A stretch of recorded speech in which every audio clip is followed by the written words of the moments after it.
The courtroom erupted into a fierce legal showdown as Julius Makwanazi's defense fought back against the state's determined bid to block his bail application. Every argument raised the stakes, with both sides refusing to back down as the judge listened closely. Is this the moment that could completely reshape the case, or will the state succeed in keeping him behind bars? You won't believe the intense exchanges that unfolded inside the courtroom. While others may only show you a few clips, we're here to unpack every major development and every crucial courtroom moment. So grab a cup of coffee, get comfortable, and let's dive into everything that happened. If you enjoy in-depth courtroom coverage and breaking news, hit the like button, share your thoughts in the comments, and don't subscribe so you never miss the latest updates. We could deal with that to the best of our abilities, but the state may come and argue that that is not sufficient to be released on bail in respect of a Schedule 6 offence, and that the accused has not, or the applicant has not mustered the burden that and the onus that rests on their shoulders. The second point that the court also mentioned is that it may be clarified by cross-examination of the witnesses that the state may call. There's no indication that the state intends to call viva voce witnesses.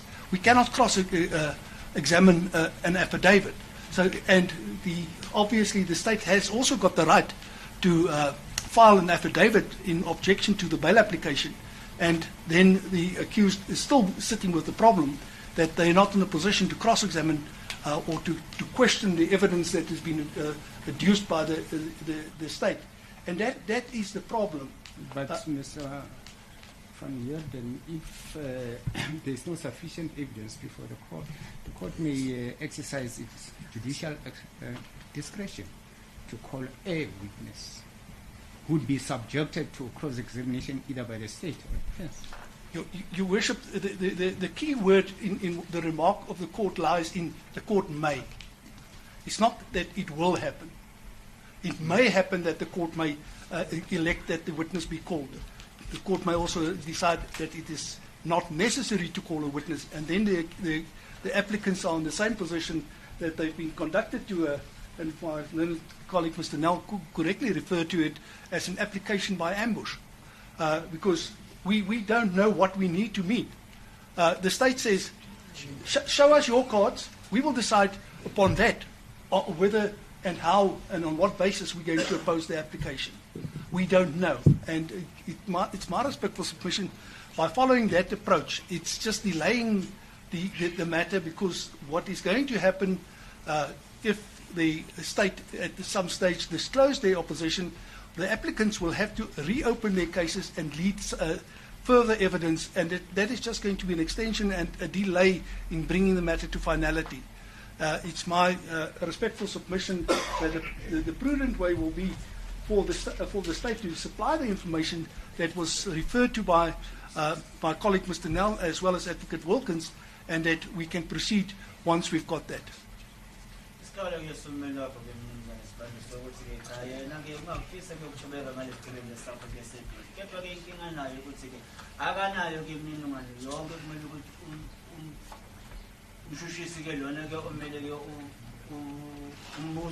ukuthi-ke lona umniningwane yonke uyayidinga phambi kokusoka enkantolo ngezathu sokuthi ukuma-ke mina ngizofaka-ke sami isicelo ngikhiphe-ke okwami lokufakazi lokubonisa ukuthi cha mina ibheli-ke lena-ke iyangifanekela, kepha-ke ukuma-ke mina ngiyakhipha lobo bufakazi lobo.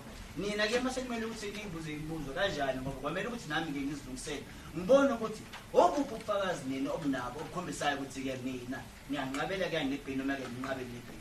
Kepha-ke kwamanje njengoba inkosi yenkantolo iyashoyo ukuthi cha mina nganengahamba kulesicelo lesakho sebheli, ngisho-ke nakumbuso ukuthi cha mina khiphani kobufakazi, noma-ke ngizobiza mina-ke owami umuntu uzomele ukuthi-ke akufakazele ukuthi yini isizathu ukuthi nqabe ngebheli. Uthi komele lokho cha lokho kuyafana nokuthi namnqabela ngebheli, ngoba angeke size sikwazi thina ukuthi yini lena esombuza yona. Noma-ke kumele amalethi affidavit, angikwazi mina ukubuza i-affidavit-ke embuzo. Ngokusho kanjalo ngiyaxhasa-ke lokhu-ke kushone-ke umnumzane-ke nalo ukuthi khiphani-ke obeni-ke ubufakazi obukhombayo ukuthi yini izathu ukunqabela ngebheli.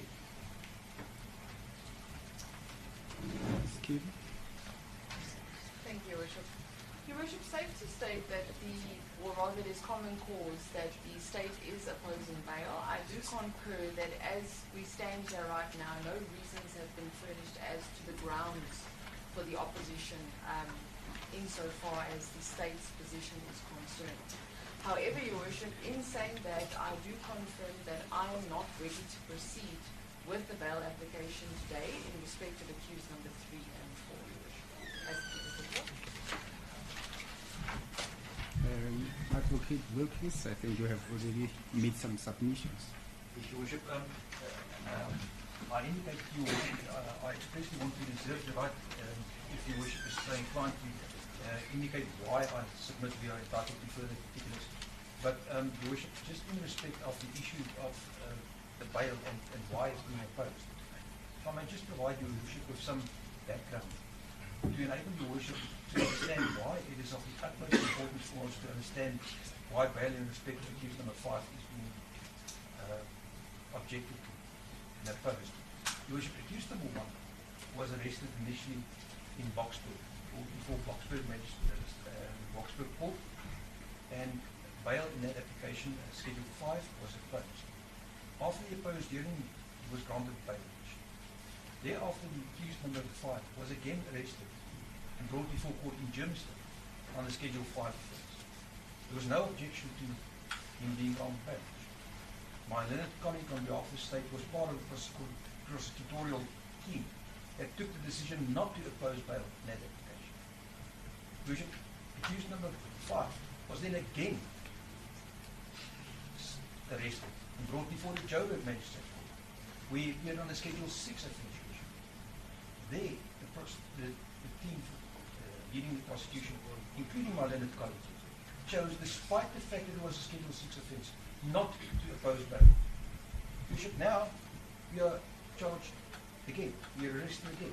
We brought before court, and after this concessions by the state, we used two previous occasions, Schedule 5 and Schedule 6 offence, that we do not oppose bail. Now we are told that the bail is being opposed. So Your Worship can, with respect, understand how we are perplexed at this stage by the state who had previously adopted an attitude by we not opposing bail, even on Schedule 6 offence, when we told we are now opposing bail, and we're not told why. Your Worship, so with a great respect, at the very least, we submit we're entitled to be informed why bail is being opposed at this stage, so that we can address this issue now. You imply that the state should provide us with a certificate from the National Director of Public Prosecution that Schedule 6 bail application Your Worship, advocate. if that is the way the state wants to do it, that is one way of doing that. But the other way, Your Worship, is just merely provide us with information so we can decide for ourselves whether it is a Schedule 6 or not. Then we don't have to wait and have to apply for the certificate. But, Your Worship, we cannot at this stage make any decisions if we're not provided with that. And if Your Worship is inclined to hear me now, and I can address Your Worship now on why I say we're entitled to the information we sought in the request for further particulars, I will address Your Worship so with specific reference to the case law that says that we're entitled to that at this stage. Thank you.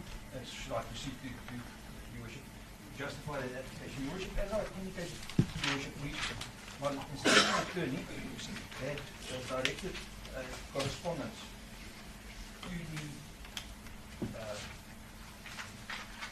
prosecutor, and it was emailed through to the prosecutor yesterday afternoon, Your Worship. The transmission notice is attached to the correspondence, and it was done at 4:33 yesterday. My learned colleague considered he received it, but says he only received it this morning. Your Worship, in this we record, and I think Your Worship would allow me the opportunity to you that I should read in the contents of this letter. Your Worship, I'm not going to read into the record the heading, but I start with the content of the letter that is delivered and directed under the caution that it was extremely urgent. 1. We refer to the above matter and report that following arrangements with the lead investigator for IPID, Mrs. Nomsa Masuku, Our client handed himself over this afternoon at Benoni Police Station and was arrested. 2. We report that given the exigency of the matter and our client's instructions to launch a bail application as soon as is practical, Mrs. Masuka, initially getting arrangements made for our client's handing over, indicated that the state may oppose our client's release on bail. However, at the handing over, Mrs. Masuka informed that whether the state would propose bail, and if so, on what grounds, should be discussed with you as the prosecuting authority dealing with the matter.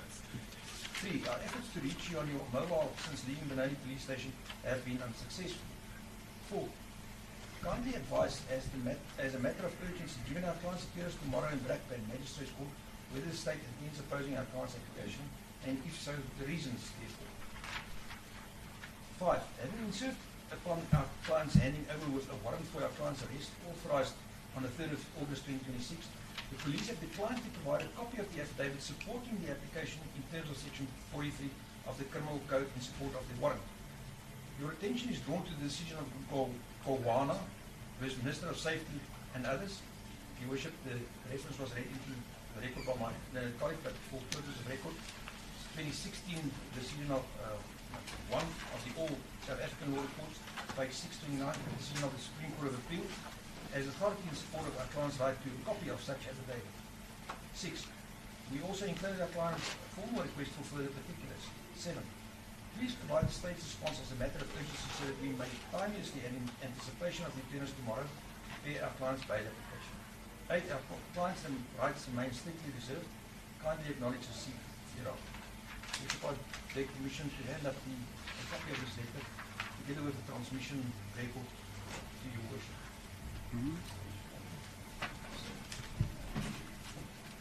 Exhibit A. Your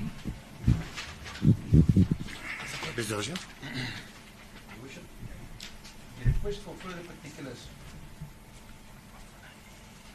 was transmitted at the same time as can be seen from that letter to the state.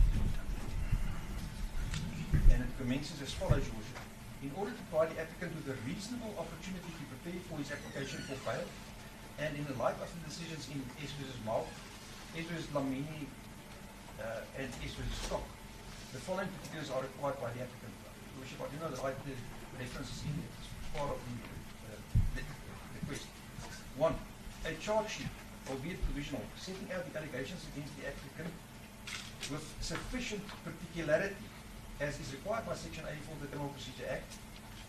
The particulars herein sought are requested to acknowledge that this charge sheet so provided is provisional only and that the state is not bound by it for purposes of a subsequent trial. But the operative words there, Your Worship, is that sufficient particularity. 2.1. A summary of the evidence on oath in the police docket is required. Alternatively, to subparagraph 2.1, the state is requested to furnish the following particulars. 2.2.1. What are the allegations against the applicant? In other words, the state is required to state fully and precisely how the applicant is linked to the commission of the offences being preferred against him. 2.2.2. Is it alleged that any of the co-accused and or the applicant were found in possession of any incriminating evidence linking him or her to the commission of the offences? If so, the state is required to furnish in respect of each of the co-accused and or the applicant the list of the items or objects found, when same were found and where same were found, and how such items are linked to the commission of the offences. 2.2.3. Does the state intend relying on any video and or audio recordings purportedly incriminating the applicant? If so, the state is required to furnish the applicant with a copy of such video and or audio recordings. Alternatively, a summary of the contents of such video and or audio recordings. 2.2.4. Does the state intend relying on any admissions and or confessions and or alleged pointing out made by the applicant? If so, the applicant, the state is required to state fully and precisely 1. Whether such admissions and or confession and or pointing out was reduced to writing. If in writing, such application, the applicant requires copies of same. 3. If verbal, state is required to state to whom such admissions and or confession and or pointing out was made, when, including the precise time of the same were made, where such allegations and or confessions and or pointing out was made. And 4. If it is alleged that the state will rely on any admission and or confession and or pointing out that was audio and or visual recorded, the state is required to furnish the applicant with a copy of such audio and or visual recording. Then main 3 again, Your Worship. Will the state rely on written confirmation as referred to in Section 60 11A of the Act. If so, a copy of such written confirmation is requested. Your Worship have addressed that. 4. The state is requested to indicate the precise grounds on which the application for the applicant's bail on or release on bail is opposed. In this regard, the state is requested to give specific indications in relation to the likelihood that any of the following sections of the Act may be infringed should the accused be released on bail. Your Worship then goes on to refer to section 60, subsection 4, paragraph A, B, C, D, and E. 5. The state is requested to indicate the period in terms of section 69B of the Act. It is estimated the applicant may be incarcerated before finalization of the investigation and the trial respectively. Will the state 6 allege that no suitable bail conditions can be imposed in the granting of bail of the accused? If so, the state is requested to stipulate any bail conditions which is alleged is not enforceable against the applicant, and 2, the reasons why the state may rely on this regard is also requested. 7. The state is requested to indicate the basis on which it may possibly allege that the interests of justice do not permit the release of the applicant on bail. 8. The state is requested to indicate with sufficient particularity whether to rely on the common intent or purpose between the applicant and any of his co-accused and or other persons, and to state precisely what acts the applicant is alleged to have done in the furtherance of such common intent or purpose. And 9. The act is raised of the applicant and each of the co-accused in respect of each of the offences being preferred against the applicant and his co-accused. Now, Your Worship will note that this morning we've been provided with the charge sheet. I've already referred to the Worship thereto, and I respectfully submit that the allegations therein confirmed is not of such nature that we are informed of the manner and reasons why our client has been charged. And it's alleged that it's a Schedule 6 offence, Your Worship. If I may then refer Your Worship to the case law, the case of Green, Your Worship. Your Worship will recall the facts of that matter. It's very much acquainted with the case of Green. Your Worship, the reference here is 2006, volume 1 of the Criminal Law Reports, 603 SCA, paragraph 23. The SCA held as follows. It is clear from section 60, subsection 10, that the court's function in bail applications is intended to be more proactive than in normal criminal proceedings. As it was put in the Dlamini decision at paragraph 11, a bail hearing is a unique judicial function, and the inquisitorial powers of the presiding officers are greater. On a proper consideration of the case on which the state relied, any reasonable court must have concluded that it lacked reliable and important information necessary to reach a decision, notwithstanding that such information is apparently readily available. In such circumstances, the court has no discretion but to invoke section 60, subsection 3. In my view, the magistrate should, instead of refusing bail without more, have ordered the state to grant the defense access to the videotapes and any statement made by the police, a fingerprint expert, linking the fingerprints of either of the appearance of the crime with the decision on whether or not to grant bail to be made thereafter. Your Worship, there the court expressly said that we're entitled to some of the information and documentation that we seek in this matter. And in the Mark case, Your Worship, 1999, volume 2, South African Criminal Reports, the Horizontal Division Decision 489, paragraph C to D, the Honourable Justice Snyder, Judge Snyder, as she then was, made it clear how the lack of discovery may hamper an accused person's right of the exercise to bail. And she stated as follows: the fact that an excessive onus has been placed on the applicant, that it was held that he had not discharged the onus, despite the absence of countervailing evidence.